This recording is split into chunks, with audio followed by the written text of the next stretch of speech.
Red Button means we're live in Casual Take with your boy Stephen Pepper, here to give a take off my chest. First and foremost, ladies and gentlemen, happy Thanksgiving. Let's jump right into it. The Oklahoma City Thunder won their 10th straight game last night, this time against the Minnesota Timberwolves, to improve to 18-1 on the season.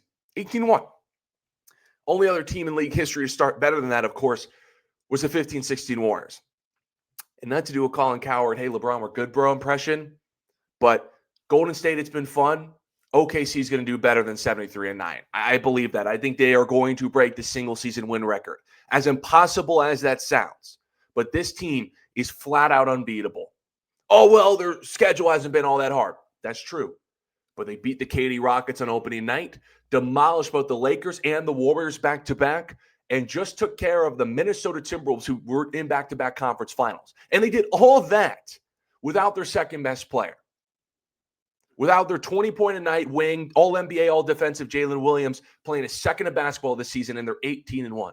So I'm over here like, well, if teams can't beat them without him, then how the hell are they going to beat them with him? And once you start thinking like that, then the 73-9 starts making a lot more sense. Okay, and compare them with the 16 Warriors, reigning champs, reigning MVP who can pen in for 30 a night, elite defense. In fact, OKC's is historic by all metrics, an unfair amount of depth. And I think OKC's depth is greater than 15-16 Warriors. So when I factor all that in, I say to myself, well, man, I just can't see this team losing 8 more games. As crazy as that sounds, as crazy as this sounds, this team going 74-8. But again, I watched them play the Minnesota Timberwolves last night, who were fully healthy in Oklahoma City. Ant had 30. They outscored OKC by 30 points on three-pointers. Lost. And that's, again, without Jalen Williams playing a second of basketball. So if Minnesota, who lost to OKC last year in 5 games in the Western Conference Finals, who were also in the conference finals the year before, if they can't fully healthy beat OKC without J-Dub, how are they going to beat OKC with J-Dub? Now, I know OKC's schedule is going to get a lot harder, especially if you look at March and April. It feels like they're going to play a playoff team every other night. OKC hasn't yet played Denver. They play Phoenix, I believe, Friday, who's winning a ton of games, and a lot of the top teams in the Eastern Conference. But why I'm so confident that OKC will break this record is that they're relentless. Again, J-Dub hasn't played. Chet can miss a game. I believe Dort didn't play in the Lakers game when OKC won by 1 billion points. Caruso can miss a couple weeks. But SGA is the most consistent player I've ever seen. He's not going to score less than 30. And it's next man up along next to him. Whether it's Isaiah Joe, Kason Wallace, how good has A.J. Mitchell been? He's turning into a really good role player. But it's next man up. That guy comes in, plays 20 to 30 minutes, and gives you about 10 to 15 and plays elite defense. OKC plays their tail off on both sides of the ball from start to finish. And it's just a lot for teams to overcome. That's why OKC won the title last year. And as to why I think they are going to break this record. Heck, if even they don't get the record, this team is so almost unbeatable that they're just going to win it all. It feels inevitable. It's just how many wins are they going to have this season?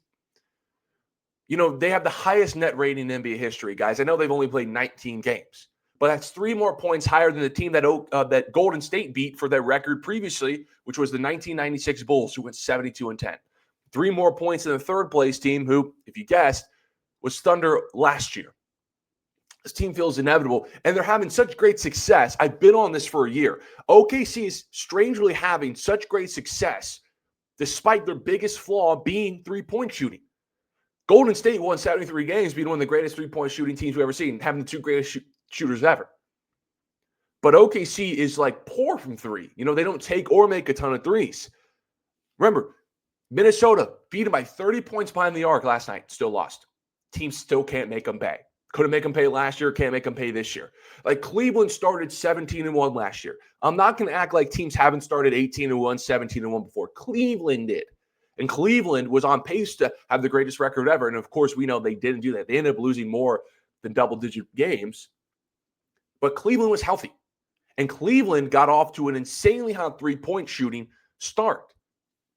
That wasn't sustainable in hindsight. OKC isn't coming off this hot start from beyond the arc. All their success is sustainable. Elite defense, Shai Gilgeous-Alexander, and they're going to get J-Dub back. They're not even healthy. So when I just think about all that, I'm watching that game last night without Jalen Williams, just seeing Shai just pretty much shot 40 a game, looking like the MVP of the league. I never thought I'd say a team after Golden State. I watched that Golden State team for all 82 games break the record, 73-9. I never thought I'd ever see another team do that. I thought Golden State was too much of a juggernaut. I never see it again. Folks, I'm telling you right now, at 18-1, this team's going to do it. They're going to break the record. But do you believe it? Let me know in the comments. Appreciate everyone for tuning in this episode of A Casual Take. Happy Thanksgiving again. Follow me on Twitter at StephenPepper38. Until next time, see you.